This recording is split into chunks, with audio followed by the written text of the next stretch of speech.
A businessman's deadly secret is about to be exposed, but when the truth finally comes out, it's far darker than anyone could have imagined. Who's lying? And who's really pulling the strings? Today, I'll recap a 2016 thriller mystery film, The Invisible Guest. So keep your eyes wide open and stay safe, because this story is packed with twists, secrets, and a chilling race against time. The movie starts with Spanish businessman Adrian Doria, who's out on bail after being arrested for the murder of his lover, Laura Vidal. Adrian's world is unraveling, and the shadows of his past are closing in fast. His lawyer, Felix Leiva, brings in Virginia Goodman, a sharp and prestigious defense attorney who's known for her no-nonsense approach. She arrives at Adrian's apartment with grim news. There's a new witness, someone ready to testify before a judge. The clock is ticking, and they have just 3 hours to craft a rock-solid defense. Virginia doesn't sugarcoat anything. She leans forward, her piercing gaze locking onto Adrian as she urges him to spill every single detail. No lies, no omissions, just the raw, unfiltered truth. As the tension builds, Adrian reluctantly begins to unravel his story, a tale so dark and tangled it feels like the walls themselves are closing in. Adrian sits across from Virginia,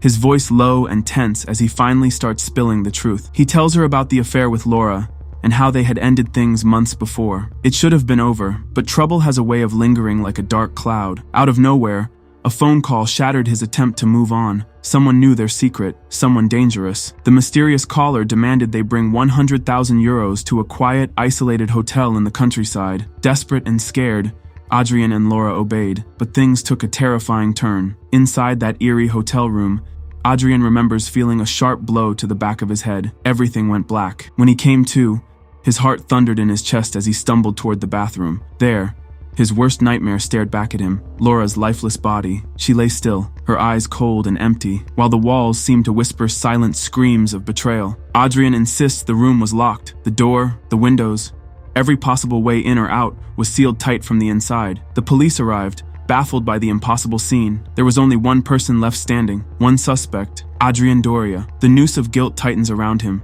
but he swears he didn't kill her. The real question is, if it wasn't him, who was it? Adrian's eyes darken as he goes deeper into his story, the truth slipping out like a nightmare he can't wake up from. He recalls how he told everyone he was in Paris for business, but in reality, he was hiding away in a cabin with Laura, far from the city and the eyes of suspicion. That weekend getaway was supposed to be their secret, a stolen escape from their tangled lives. On the drive back to Barcelona, the peaceful road quickly turned deadly. A deer darted into their path, and Adrian jerked the wheel to avoid it. The car skidded, clipping another vehicle, which spun out of control and crashed into a tree. Their hearts pounded with panic as they checked themselves. No cuts, no broken bones.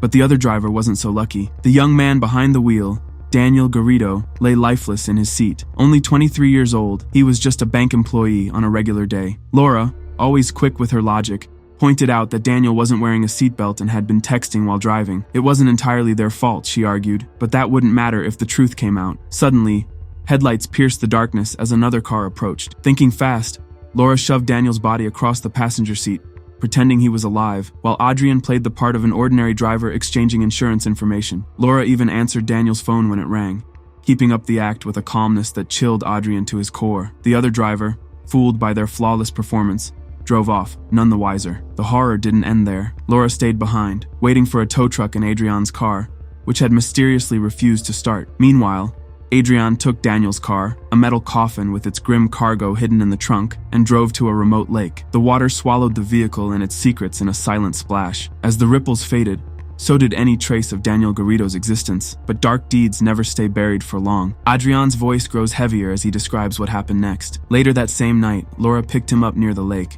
her hands tight on the steering wheel and her face full of anger. The calm, calculated woman from before was now unraveling. She told him how his car had mysteriously come back to life, but not by chance. While she had been waiting, an automotive engineer named Tomas pulled over and offered to help. Laura, quick on her feet as always, claimed she had hit a deer. Tomas, a kind man with grease-stained hands and a suspicious mind, towed Adrian's car back to his home to make repairs. Everything seemed fine until Laura stepped inside his house. As she made polite conversation with Tomas's wife Elvira, her eyes wandered to the walls covered in photographs.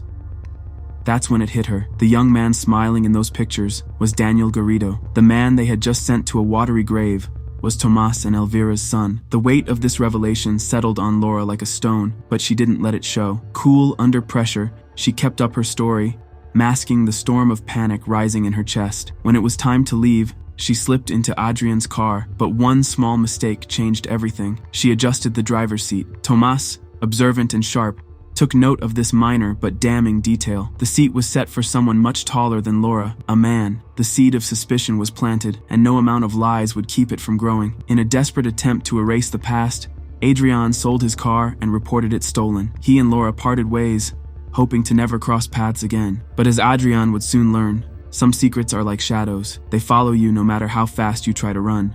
Adrian's nightmare spirals deeper as a few days later, he's summoned to the police station, his lies starting to catch up to him. Tomas, refusing to let the truth die with his son, reported Adrian's license plate to the authorities. Felix, ever the master manipulator, steps in to keep Adrian safe. He spins a false alibi, placing Adrian in Paris at the time of the accident. With bribes and well-placed connections, Felix ensures that Adrian's name vanishes from the Garrido case file, like smoke in the wind. The story takes a darker turn when the news broadcasts that Daniel Garrido is now a wanted man, accused of running off with stolen bank money. Adrian, consumed by guilt and fury, confronts Laura. The truth pours out, sharp and deadly. Laura admits she took Daniel's wallet before they dumped his body in the trunk. Not content to leave it there, she hacked into his bank account and drained his savings. The entire story, the accident, the cover-up, even Daniel's tragic death was now wrapped in a bigger lie, one that branded Daniel a thief and tarnished his name forever. Adrian's voice trembles with disgust. What you did was wrong, Laura. You ruined him even after he was gone. But Laura, cold as ice, has no regrets. She smiles,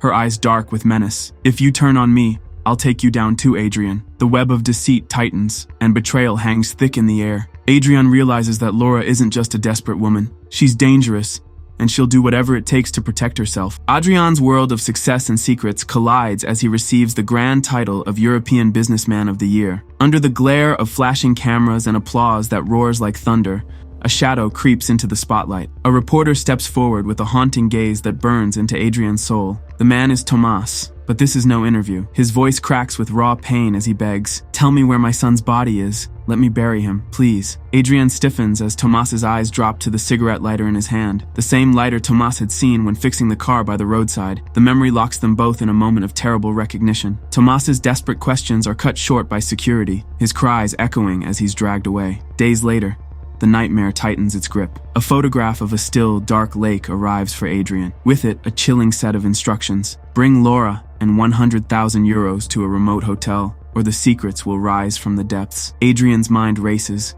trying to piece together the mystery. He remembers the driver who passed by just after the accident, the one who had bought their lies. What if he wasn't fooled? What if he followed Adrian to the lake, watching as Daniel's car sank beneath the surface? The noose of blackmail tightens as guilt, fear, and suspicion churn like a storm inside his chest. The truth, once buried, begins clawing its way back to the surface, more dangerous than ever. Back in the present, Virginia's sharp mind spins a new angle to save Adrian. She leans in, her voice calm but cutting, suggesting a bold move. "Claim you saw the face of the man who attacked you in the hotel room," she says. "Point the finger at Tomas. It's your only way out." For a moment, the room falls silent, heavy with tension. Then Adrian lets out a slow breath, a sly smirk pulling at the corners of his mouth. "I don't need to pretend, Virginia," he says, his eyes narrowing with cold certainty. "I saw his face. I always knew it was Tomas." Virginia's calm facade cracks, her eyes widening in shock. Adrian's words twist like a knife as he continues, "I didn't say anything before because I wanted to see how far you'd go." His confession cuts through the air like shattered glass. This wasn't just a game of survival. It was a test of trust, one he had been quietly orchestrating from the shadows. The truth is finally laid bare, but it comes with a sinister edge. Adrian's mind, as sharp and dangerous as a blade, reveals just how deep his deception runs. Virginia, her eyes sharp with cold calculation, proposes a dangerous new twist. "We'll say Laura acted alone," she whispers, her words like a trap being set. "We plant one of her things in Daniel's car with his body. It'll point everything at her." But Adrian's face darkens, his breath catching as the weight of truth crushes the room. "It's not that simple," he murmurs, his voice barely above a whisper. His eyes bore into hers with a haunting confession. "Daniel wasn't dead when I pushed the car into the lake." Virginia's icy composure falters. Her hands tighten into fists as Adrian's words crawl deeper into the shadows of her mind. "He was unconscious. He woke up just before the car sank." The horror behind his eyes grows darker. "An autopsy would prove it. He drowned." Virginia blinks, her breath shallow, the air between them thick with dread. But her resolve is iron. She straightens her shoulders, her voice firm as a blade. "The truth changes nothing," she declares. "I'll keep this between us. The judge won't hear it from me." In that moment, trust and treachery twist together like barbed wire. The cost of silence has never been higher, and both of them are drowning in a truth too dark to confess. Virginia's eyes gleam with sharp intuition as she paces the room, her words cutting like a knife. "Laura's medical records tell a story of a woman haunted by anxiety," she says slowly, "likely from the weight of her own guilt. You want me to believe she was the mastermind, but something isn't adding up." Her gaze locks on Adrian, unblinking, as if peeling back the layers of his lies. "Tomas Garrido had every reason to frame you," Virginia continues, her voice tightening with conviction. "His wife, Elvira, works at the very hotel where Laura's body was found. That wasn't a coincidence. They chose that place because Elvira could easily unlock the window, let Tomas slip in and out, and lock it behind him. It was the perfect illusion, a locked room murder." The walls of deceit close in as Virginia's theory sharpens. "He's been watching you, watching me. Even Felix isn't safe," she adds, her eyes darting toward the apartment across the street. "Look carefully, Adrian. He's there, right now." Adrian's eyes flick to the window, dread crawling up his spine as he glimpses the shadow of a man lurking just beyond reach. Virginia's relentless pursuit of truth presses harder, her words a hammer striking glass until it finally shatters. His defenses crumble, the weight of his guilt too heavy to carry any longer. "I killed Laura," Adrian whispers, his voice hollow, "and I made it look like something it wasn't." The truth, raw and brutal, hangs between them, suffocating the air. No locked door can contain the consequences of his confession. Felix's voice rings through the phone, leaving a message on Adrian's voicemail. "I can't reach you on your cell," he says, his tone growing more urgent. "Call me back as soon as you can." Virginia, who's been quietly observing, suggests they take a short 10-minute break. "You should call him back," she urges. Then, with a sudden burst of urgency, she leaves the apartment, stepping out the door quickly. Adrian, still feeling uneasy, turns on his cell phone and dials Felix. Felix picks up the call, sounding frustrated. "I've been trying to reach you," he says. "The prosecution's witnesses the driver from the accident, but don't worry, we've got him." His silence has been bought. As Felix continues, his voice suddenly begins to crackle with strange, high-pitched noises, making it hard to hear him. Adrian's mind starts to race, and then it hits him. He realizes their entire conversation is being recorded. His heart skips a beat as he remembers Virginia turning off his phone earlier, likely to make sure the recording wasn't disrupted by a signal. Adrian's eyes dart across the street to the apartment, and his blood runs cold. There, standing next to Virginia, is Tomas, but something's off. As he looks closer, he realizes the woman standing with Tomas isn't Virginia at all. It's Elvira Garrido, disguised. With the truth crashing down on him, Adrian watches in shock as Elvira uses the confession she tricked him into giving, and Tomas calls the police. At that very moment, the real Virginia Goodman shows up at Adrian's apartment, walking right into the trap that's been set for him. So, which awesome movie should we recap next? Drop your suggestions in the comments below and let's make it happen. Don't forget to smash that subscribe button so you never miss out on our movie recaps. We've got plenty more coming your way. Thanks for watching, and see you next time. Produced by Warner Movie Recaps.